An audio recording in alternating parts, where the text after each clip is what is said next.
Once upon a time in the quiet kingdom of Westford, there lived a wise and respected advisor named Edward. He served in the court of King Henry, a ruler known for his fairness, wit, and curiosity. Edward was the king's most trusted counselor. Whether it was a matter of state or a personal concern, the king rarely made a big decision without consulting him.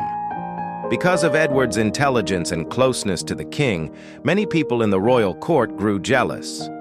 They often whispered behind his back and hoped to find something that would embarrass or discredit him.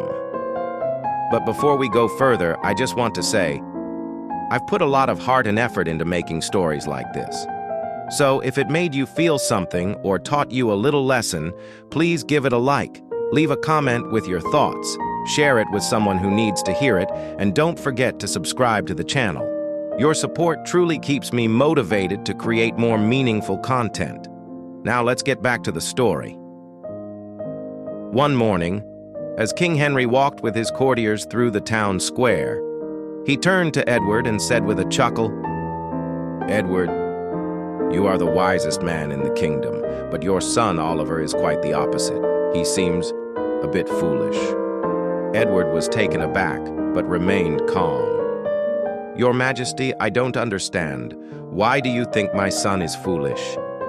The king laughed and replied, "Every day when I come down to the square to meet the townspeople, your son is there. I call him over, place a gold coin and a silver coin in front of him, and ask, 'Which one is more valuable?' Every time, he chooses the silver coin and says it's worth more. Everyone laughs, including me. Doesn't that strike you as strange?" The courtiers laughed again, clearly amused. Edward said nothing more, but inside, he felt hurt.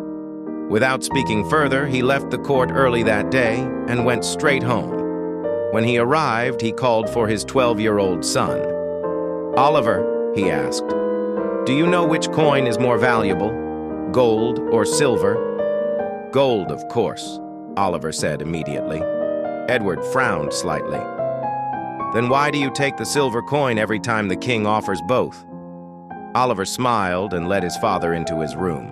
He opened a drawer and revealed a wooden box filled to the top with silver coins. "These are the coins I've collected from the king," Oliver said. "Every morning he offers me the same 2 coins. I pick the silver one and everyone laughs. But because they think I don't know the difference, they let me keep playing the game. If I ever choose the gold coin and prove that I understand its value, the game and the free coin will stop." Edward stood silently, amazed.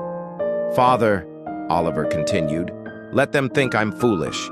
I get a silver coin every single day. In a few weeks, I'll have far more than just 1 gold coin. Why give up something steady for 1 quick prize?"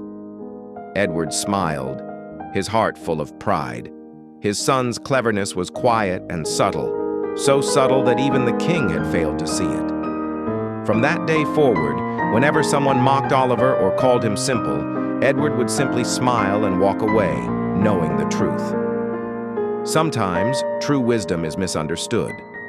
The world may laugh at what it cannot see clearly, but quiet cleverness often wins in the end. You don't need to prove your intelligence to anyone.